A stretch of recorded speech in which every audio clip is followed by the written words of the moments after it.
Coucou! Est-ce qu'il t'arrive souvent de regretter?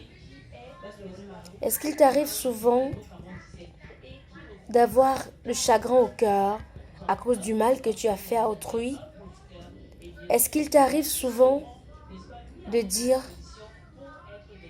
si je savais du mal que tu as fait à autrui?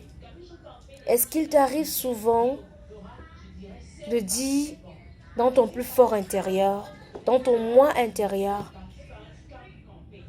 pardonne-moi, en disant le nom de X ou de Y qu'on a offensé? Est-ce qu'il t'arrive souvent de dire, Seigneur, pardonne-moi?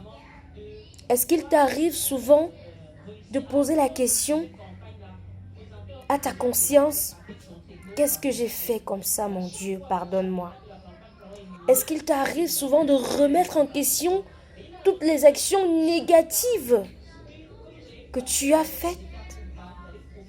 Est-ce qu'il t'arrive souvent de t'interroger, de faire une introspection, un cogito ergo sum, de faire un mea culpa de la succession des séquences négatives de ta vie?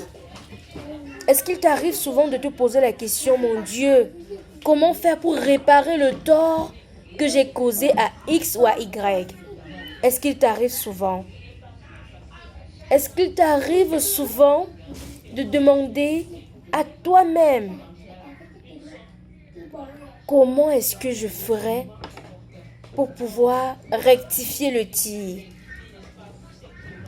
Toute cette rhétorique qui taraude dans ton esprit, est-ce qu'il t'arrive souvent?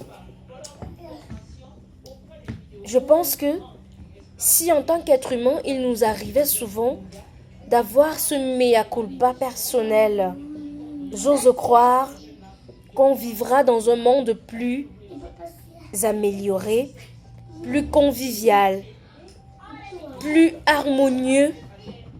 Mais parce qu'on commet des actes, on commet des aberrations, on commet des ignominies, on se contente parce que imbu de notre personne, de notre orgueil, de toute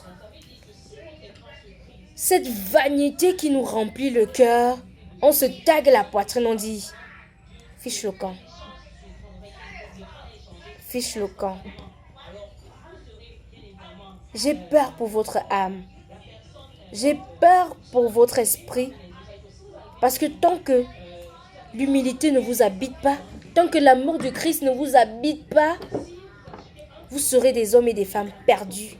Une génération égarée et vous sombrez dans la dépression, la débauche et toutes les calamités que nous connaissons. Matthieu chapitre 9, verset 23. Tout est possible à celui qui croit. Dieu a les clés de ta destinée entre ses mains. Par ma voix, le Seigneur te parle.